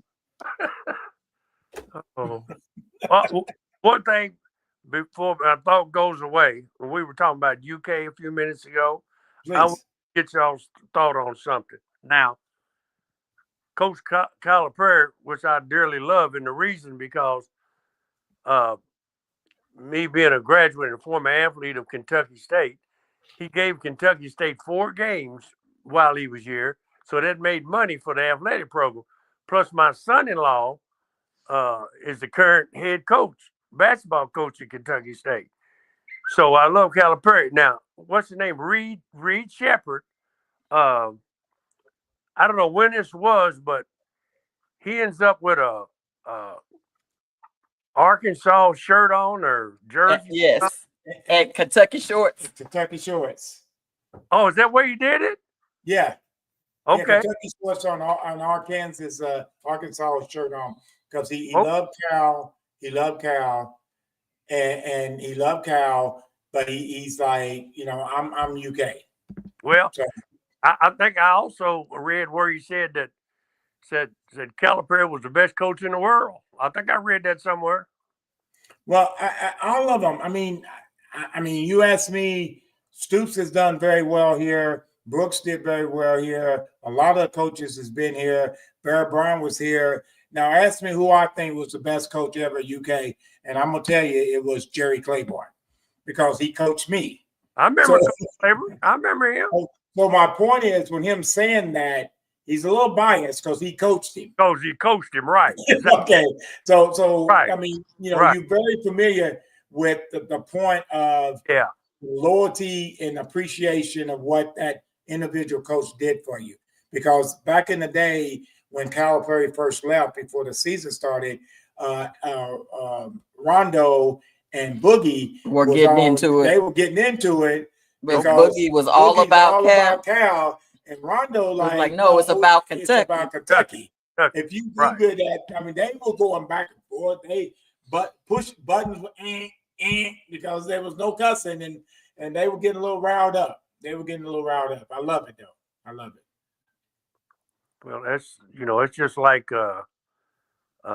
like you said, sometime in the case of talking about Reed Shepherd, it's hard to be objective sometimes when one person has coached you, and he sort of, I guess, like you sort of caught in between. He loves. He did the right thing. Yeah, he did. He did. Yeah, he's wearing the shirt. I mean, because there's many times that I go to a game and I'll have on a hat of a couple of kids. Like we would have no problem if Woodford County's playing a football game and they're not playing against our son. We're going to go WCA. Yeah, we'll probably wear Woodford County because of our kids that we coached that play for Woodford County. I mean, I'm real good friends. And we're good friends with Coach Johnson. With Coach Johnson and Coach Brown. Mm-hmm. So we support them. And And a lot of times in that case, that's what you're doing. You're supporting that person that you care about, and obviously he cares about Well, Cal. you know, my son, he played for Georgia in football, and I never would. Georgia came up here. It's been about 10 years ago, maybe. And I had on Georgia stuff, and this one guy, I've known him for a long time. In fact, his wife taught school at Kentucky State. He went to school at Kentucky State.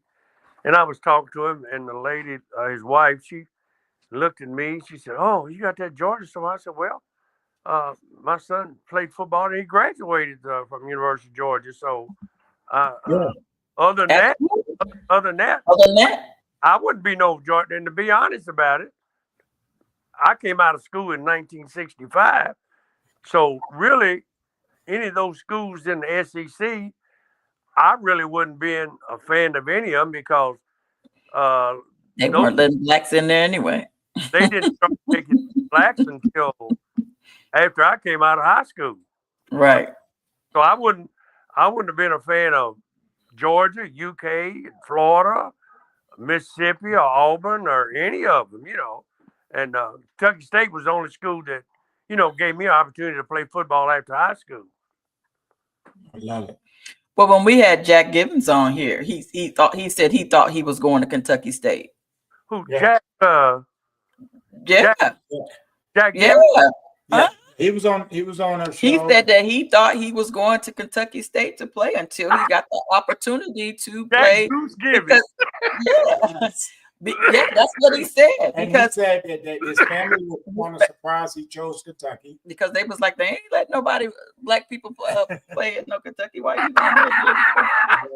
A guy called me yesterday. I helped him get in the Kentucky High School Basketball Hall of Fame. Played for the all-black high school in Glasgow, Ralph Bunch. His name was Charles Hunter. He went to school at in Oklahoma City, I believe it was. Where he know they got beat a lot by High Street all-black school in Bowling Green, Kentucky. Did you know that, right? Yeah, High Street. Oh, I remember Bowling Green High Street. Bobby Joe Parrish. Yeah, there you go. Yes, I didn't mean to cut you off, but I just want to remind you. It was my mom and my dad, my stepdad, my dad, that told me about that school in Glasgow. That they had some ballers. They had some Ralph Bunch. Yeah, they had some ballers. In fact, Bobby Joe is one of the people. I nominated 13 people, and about 6 or 7 of them has already went in. Bobby Joe Parrish is one of the people that I've got nominated for this Basketball Hall of Fame. Okay. In fact, as history goes, Bowling Green High Street was the first black high school to play in the state tournament. In the state tournament, yes. They were the first ones. Yeah. Yes. And I forget what they came in. I mean, they won some games. And then all of a sudden they got, all I remember, my Uncle Butts, God rest his soul, Uncle Mike told me, he said, some calls went against us. So he said. Yeah, right. I bet they did. The calls went against us. So. And the coach, I can't think of his name right now, but I also have him nominated for the High School Hall of Fame. High Street coach. What's his name? I forget. I can actually find out right now. It's easy. All I gotta do is text someone there. Let me know. I got his nomination there in the envelope. I got his nomination. But him and Bobby Joe's two of the people that I got. And then Bobby Jones from Maysville, Coach Reed from Paris. I got about Dave Whitney from Old Dunbar, Julius Berry. It's about 6 of them that I got left, you know, that I nominated that they haven't put in yet. Mm-hmm. Yeah. But Mr. Brown makes another great point, Mr. Trumbo. He says, how can we trust people that try to erase our history, to trust them to preserve our history if we don't do something to make sure that we preserve our own history. And I think that that's the part for the people that have a problem with us starting the Lexington African American Sports Hall of Fame. And I just thought it was just so fitting that after we put people in, that they started popping up in the other Hall of Fames. Like there's no way that Steve Chandler shouldn't have already been in the Vanderbilt Sports Hall of Fame. Thank you. There's Chris Chenault should have already been in Kentucky's Hall of Fame as a 3-time all-time. He's a second Or number 2 all-time or third all-time. One of them. He's number 2 all-time in UK history, and he wasn't already in. But it's funny how after we put him in our Hall of Fame, that he finally got the nod for Kentucky's Hall of Fame. Was he the linebacker at UK? Yes. Yeah, he was a terror. That guy was a terror. He was absolute beast. But that's what I've said, and you said it even better. Is you and I go back to it again, and I'm very passionate about this. Don't be mad if you're not giving me information. Like I go back to you. No offense, sir. You know I love you and respect you. Your family was right. You should have been in. I mean, because that, I mean, I'm just saying it is humbled. I get it. But the problem is if you don't communicate history, you have to communicate history. I mean, because, I mean, I'm not being negative. Let's go fact. Right. The first people in the United States was who? Native Americans. Yes. We don't hear about them anymore. Nope. So that history went away. Let's be real. That history went away. And the history was there when I went to school. There's not anymore. You ask any kid, do they even know what a Native American is? They think they're from India. Okay. Exactly. So my point is, it comes down to the history of people who have it, giving it. And like I tell you what your show should be.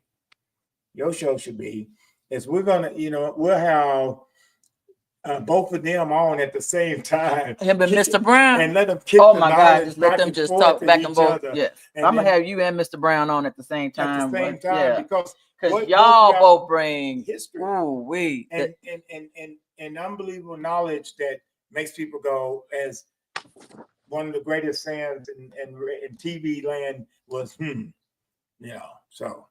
Oh yeah, absolutely. And I think my thing too, even with the Lexington African American Sports Hall of Fame, there's so many people that were mad with who was selected and who wasn't selected. But nobody is coming and stepping forth to want to help. Nobody is coming forth to be like, okay, do y'all know this person, this person, this person? We're still trying to pull teeth on to get nominations. Then when we do get the nominations, we don't have the full disclosure of the information. I think I looked at one and it was like, he was just a great person. He's just a great person in the community. Ask anybody. No, I need you to tell me who this person is, because I have no idea who he is. And I don't know who to go ask in the community, because the people that need to be on the committee that have a lot of the information don't want to put in the work to be on the committee. I was just. But then everybody want to sit and complain about who's in and who's not in. I was just discussing this with my wife just today, and we could not get people my age or anywhere close to my age to join. And so therefore, the problem lies in when you have younger people serving on the committee, all they know is their is who they know in their generation. That's all it, and they haven't read and studied sports and athletics like I have. Right. Yeah. So that's all they know is what's contemporary to them. Yeah. I mean, and that's it. Or you have people like Cisco and I. We're not from here, so I didn't grow up watching these people or hearing about them. Or I'm a transplant into Lexington. Right. But but since I've been here, we've incorporated ourselves into the community, and we're doing the best that we can, but we don't know the history like that. Yeah, but I'm learning the history. You're learning, and I can't know it until again you bring it to my attention. And there were several people, even last year, I had to reach out to them and like, I need you to give me more information because the information that we got is inconclusive. You're mad because you weren't nominated or because this person wasn't nominated, but I'm looking at their bio and I have no idea who they are. And when you Google them, they're not Googleable, if that's even a word. But see, it all goes back to education. And what I mean by that, education, the very definition of it is continuing learning. Education is not over when you finish high school or college. Education is for the rest of your life. You should be trying to learn something. Right. If you live to be 100 years old, you still should be trying to learn something. Now, just like I got up, I went in the room, the coach from High Street, his name is Frank Moxley. Frank Moxley. You ever heard that name? Oh, trust me. And I go back to our family. Our family was into that. I'm telling you.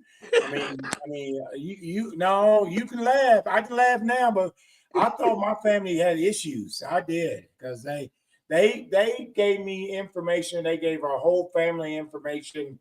The first cousins.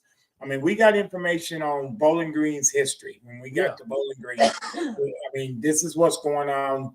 And people who know me know that I'm very passionate about Bowling Green High Purples and the history of our school and everything about it. And that's the same thing that Terry just said is you have to give out that information.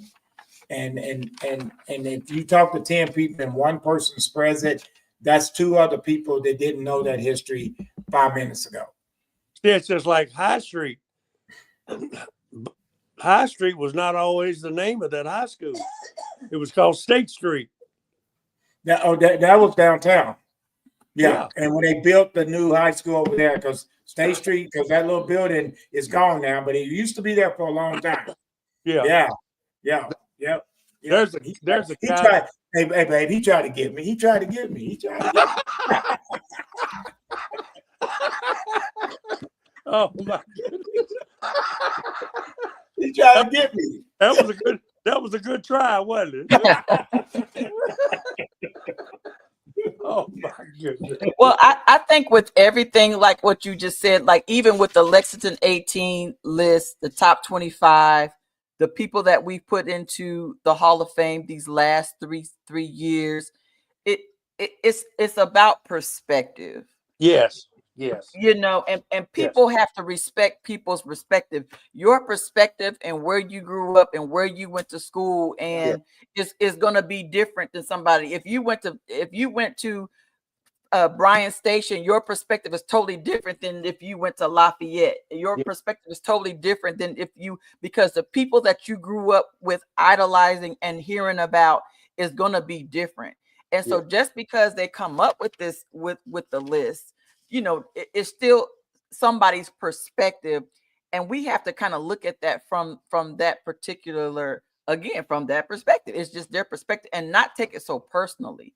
I just saw when the list first came out, I just saw so many comments about how it was just trash, but nobody would talk about why was it trash, or nobody would talk say, well, who was missing or who was it, and then again, even with the Lexington African American Sports Hall of Fame, people, you didn't get it right, and people are mad because they didn't get nominated. Well, okay, nobody is coming in and sitting with us and knocking down the Joneses' door and blowing up their phone to help to make sure that we get it right.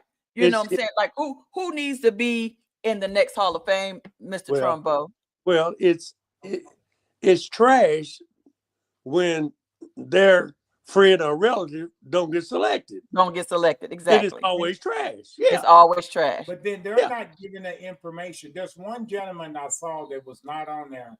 Specifically told his uncle, send that information, he will get in. And he was like, all right, coach. All right, Coach Brian, I got you. All right, Coach Brian.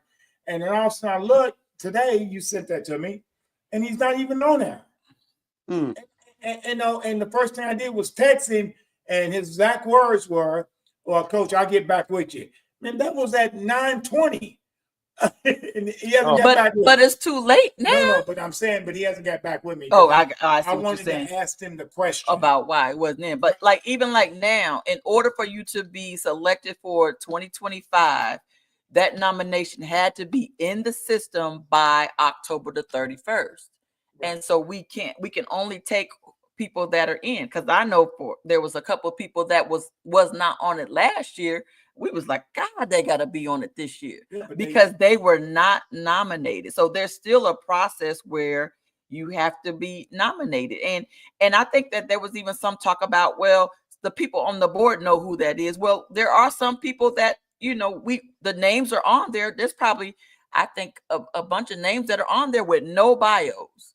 All we have is a name, but we have no idea who these people are, what they've done, what their accolades are. And so how are we supposed to, narrow it down from, if we're going from, and I'm just throwing a number out there, 300 people on this list, and we're going to narrow it down to 15, and we don't have no bio, and we're trying to, that is a hard process. It's a hard process.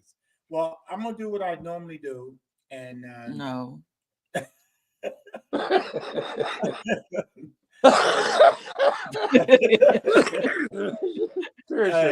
He always trying to leave me. No, I don't try to leave you. I would never leave you. I'm not going nowhere. I'm totally sad if that happens. But with that said, is I always leave at the end and let her close out with our guest. And I make it crystal clear. I appreciate her letting me come on her hits and heels, and I just try to add my little 3 cents in. And but I will add this: is we're gonna have a T/B guest appearance right there, Trumbo and Brown. Oh yeah, we gotta bring you and Mr. Brown in. I say to know each other. Y'all might hang out. Y'all might be boys. And you know who else I tried to call for this one? I tried to call Mr. Gerald Smith, but he didn't return my call either. The three of y'all. But anyway, Mr. Trumbo, it's always a pleasure. I mean that a lot. You are amazing. And when you get off this with her, with Terry, excuse me, I didn't call you her. When you get off with Terry, you make sure you tell your family member that Coach Cisco Bryant, Coach B, agreed with them, and I would have had a fit. I'm just telling you, all right. And me and State Street say good night. Right? All right, good night. Oh my goodness. Mr. Gerald Smith, a renowned professor who wrote articles regarding Black perils in sports and his greatness, has never been mentioned in sports circles. I did not know who Mr. Smith was, and I love inserting myself into the sports community until he was the guest speaker at our first induction. He's a walking encyclopedia, like you and Mr. Brown. Yeah, hey, I'm telling you, he's probably one of the best historians in this country. Yeah. Well, we'll try to get him on. I reached out to him. He didn't return my call, but we'll get him on there. Definitely. I think between you, Mr. Brown, and Mr. Smith, y'all need to do a collaboration of a book. Of Lexington history, so that we can just have it for reference purposes for for whatever this next generation that comes up, so that we could keep LAASHOF going. Well, I'll tell you this before we get off here. I was actually pretty nervous about doing this. I really was. You were? Yes. I didn't know that. I'm sorry. Are you okay? Oh yeah, I'm fine once I got started. So, but I never. It's first time I've been on a podcast in my life. Yeah. Oh really? Yes. Oh well, you did a great job. You had asked me out there to Metro Station to that. Yes, sir. I Yep. sure did. I was hesitant. Cisco asked me about it again after the induction ceremony, and I was hesitant. And then when I got the notice there, I said, "Well, I'm not gonna turn them down." Well, thank you. I appreciate it. Yeah. So listen, so before we go, is there anything that you, since this is your first time being on a podcast, is there anything that you've ever wanted to say publicly that you've never had an opportunity to say? Oh boy, I can't think of anything right now. God, it's one thing. It's probably something you wouldn't want to put on your Go ahead. I don't care what it is. Well, you know about the history of the first black player at UK in football, don't you? Tell me about it. You don't know?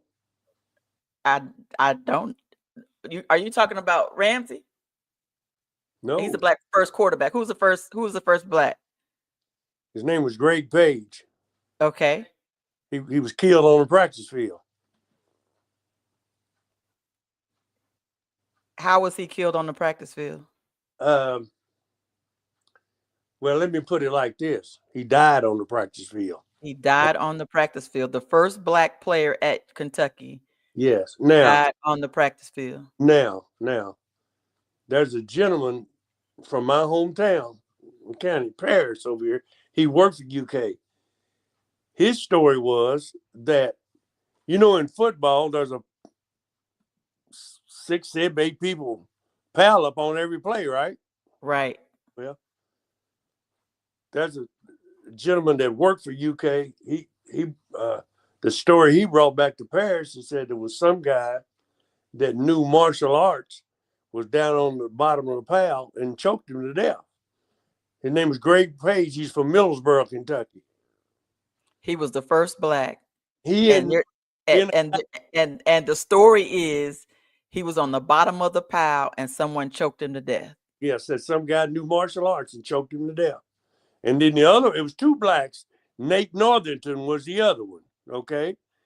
When that happened, Nate Northern left UK and transferred to Western Kentucky, I believe. And then right after that came Houston Hogg and Wilbur Hackett, maybe. They got statues of all 4 of them. The statues of 4 of them, right? Yeah, they got statues of all 4 of them over there. Yeah. So Greg Page ain't one of them, though. Yeah, he's one of of the statues. Yeah, they're the first 4 blacks that played over there. Okay, gotcha. Norton, Wilbur Hackett, and Houston Hogg. Okay. Yeah. And it's never even mentioned. You know what? This is the first time I've heard that story. Yeah, I know it is. Because it's never talked about. It's never talked about. Never. I tell you what, that happened in 1966. Reason I remember it so well because 2 of the assistants from UK came down and timed me in the 40. Now, my thing was, my coach had to have known that these coaches were coming to time me in the 40. I had never ran a 40 in my life, okay? I'm 175 pounds, and I ran the 40 in like about 5 seconds flat or something like that. Now, I go to Kentucky State, gain 35 pounds, and end up running 40 and 4.7 because when I got there, that's something I was doing. We was, running a 40 and doing it for time. And but I had never attempted to run a 40 in my life. And them UK coach, in fact, after they timed me, I was walking to the gym, back to the locker room, and even though I was an 18-year-old kid, I was saying to myself, I said, why are they down there timing me in the 40? I said, they're not taking any black athletes. Any black athletes to there. Yeah. So what was the point? So my high school coach, he came and got me that summer, and he took me down to Kentucky State. And we went to Coach Webby's office and said, my coach said, this young man wants to play football. I wasn't brought there on a scholarship. And Coach Webby said, we don't have any scholarships. My coach said, well, he wants to play football. So I went on and played as a walk-on. Then in my sophomore year, Coach Webby had promised me a scholarship, but we went to Tennessee State and we got beat 83-0. So they fired Coach Webby. So at that point, I gave up football. Yeah. Oh. Yeah. Did you play with Manziel Robinson? Manziel played with my cousin. Manziel played with my cousin. They were state champions, undefeated, 1973. Manziel was a halfback, and my cousin, we called him Turtle. His name's Clarence Trumbo. He was All-American. He went to Moorhead. He didn't stay up there. He stayed up there about a year.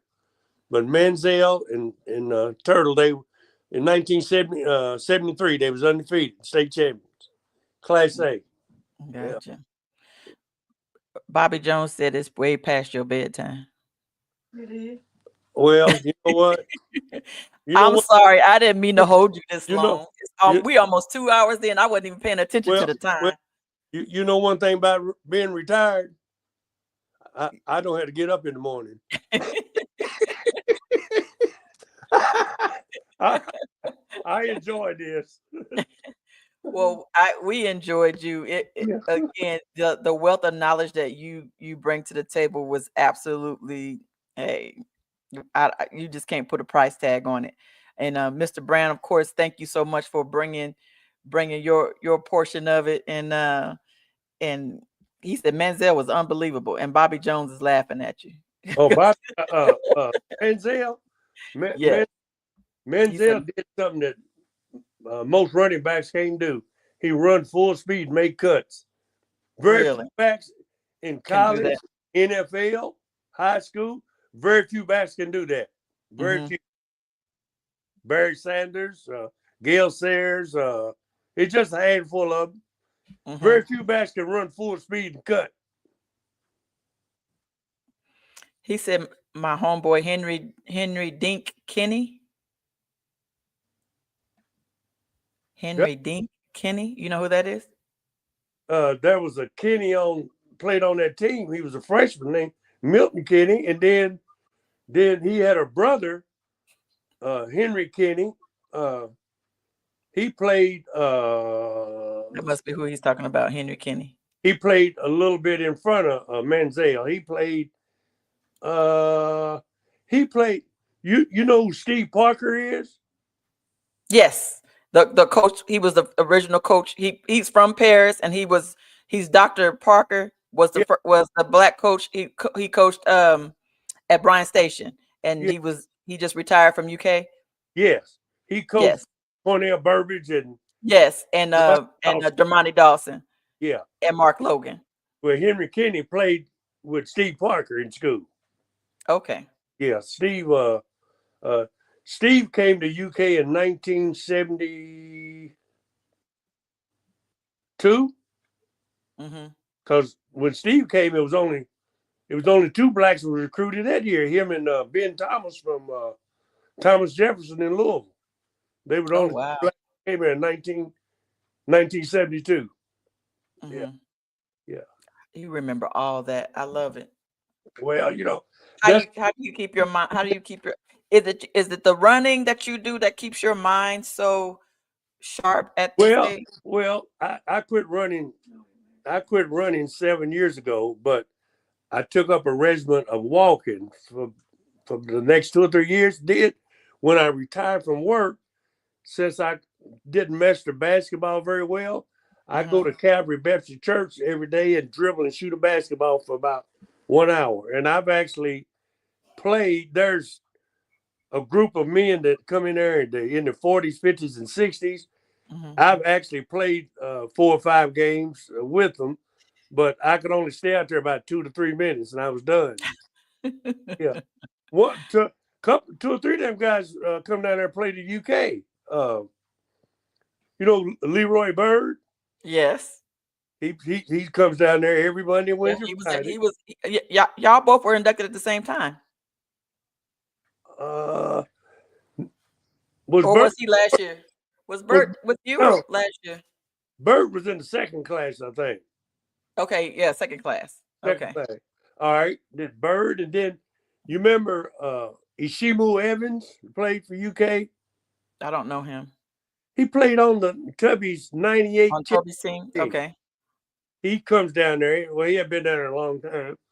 Then a guy named George Hocker, he was on the team with Jack Givens and Lee when they won the championship in '78. He comes down there and plays. And like I said, Leroy Bird. Yeah. Okay. Yeah. Okay. So Mr. Brown asked, did you meet Jim Kelly? Did I meet him? I played 4 different sports with Kelly in high school. With Jim Kelly? Oh, wow. Yeah. We went to the same high school. Oh, wow. That's impressive. Yeah, Kelly was 1 year ahead of me. He came out in '64. I came out in '65. We played baseball a while together. We was on the track team a while together. Football team together 3 years. And basketball a little while. He quit basketball in the middle of his junior year. Yeah. Okay. Then he finished up with just track and football. And I did football, basketball, and baseball the first 2 years. Then the last 2 years it was just track and football. Yeah, Kelly died about 5 or 6 years ago. I spoke at his memorial at Pleasant Green Church. Yeah. Okay. Yeah. Okay. Now we don't ever talk about the women. Who are your top women basketball players? You're in Lexington? Yes. I tell you, this one young lady, she got nominated, and I think she went in last class. What's that girl's name? Erica Muncie. Muncie, yes. McGinnis. Yeah. She played at Kansas. Yes, yeah. This girl was good in basketball. And track, I think. And track, yes. In fact, she was Miss Basketball, I believe.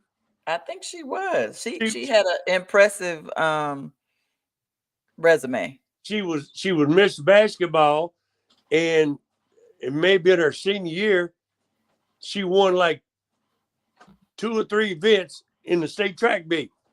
Yeah. Her mom is a pastor, yes. She pastors a church on Blackburn Avenue. Yes. Her mom, Miss Jackie White. Yeah, she lived.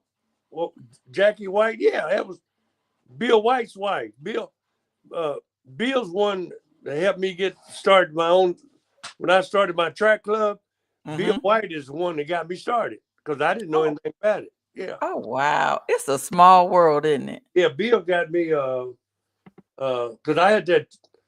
See, I created that track club in '93 because USA Track and Field, you can't participate in USA Track and Field unless you are part of the team. So, and what was sweet about it, when I quit doing it, Jill Chenault came to Lexington from Louisville, and she started the track club over at Dunbar. Yeah. In fact, my daughter was one of her sisters for about 6 years. Okay. Yeah. Okay, so why did you stop it?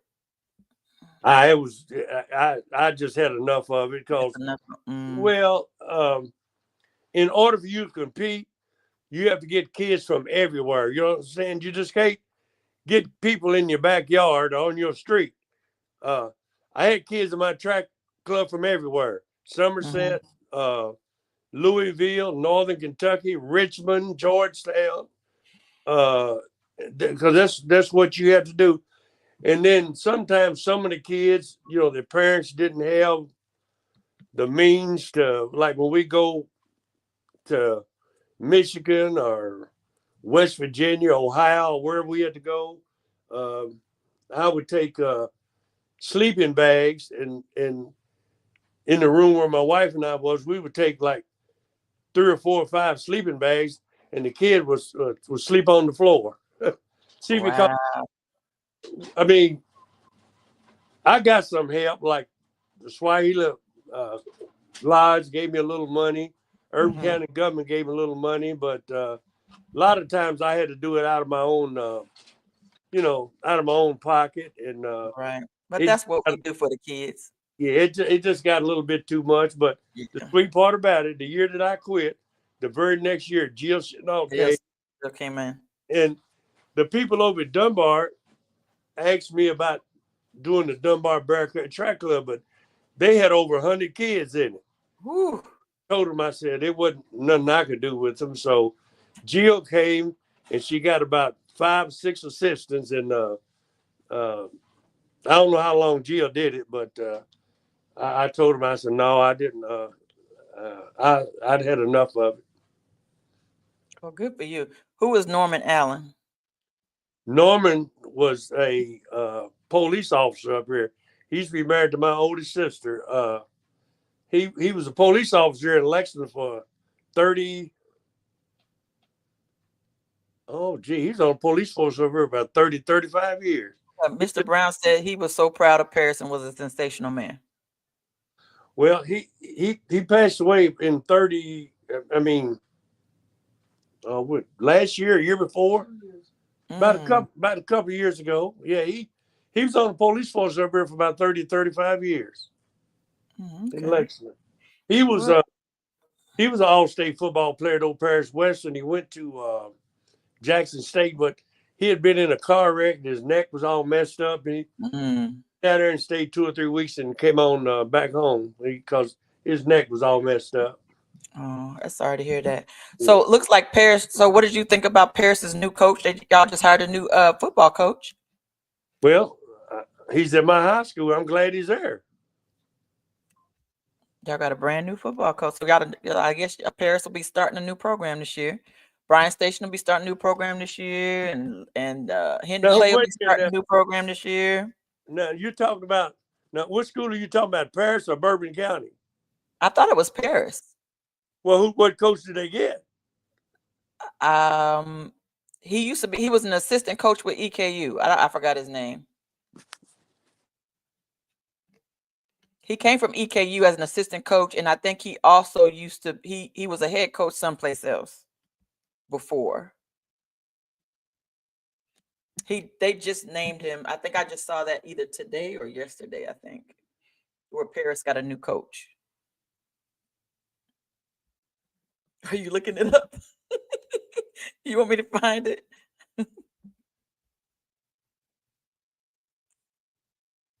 Let me find it.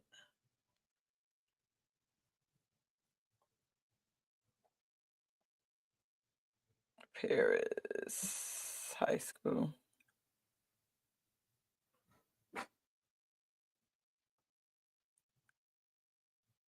I'm looking, Mr. Trumbo. Okay, Dane Dameron. Mr. Trumbo, you there? He must have went to go look for it. Okay, so Mr. Dane Dameron is the new head coach for Paris High School. He was a grad assistant under Coach Roy Kidd. He spent 10 years as a college head coach and 7 years as an assistant coach at EKU, including 5 years as the offensive coordinator. He was previously at Boyd County High School. So it looks like he's got college experience. Hopefully with that college experience, that means that he'll be able to help those kids get into school. I can definitely see kids going and wanting to go play for him just for that information if they can't get into some of the other schools. Okay. Did I lose Mr. Trumbo again? Y'all, we've been on here over 2 hours. Let me get off of here. Mr. Trumbo, where you at?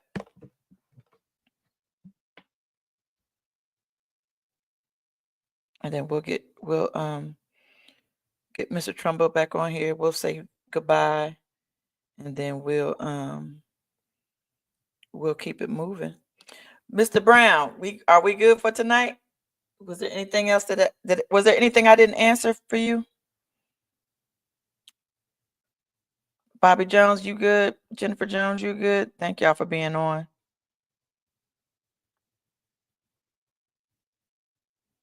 I'm trying to think if I answered everybody's questions. I appreciate y'all's engagement. Make sure if you're on the YouTube that y'all subscribe. Thank you, Mr. Brown.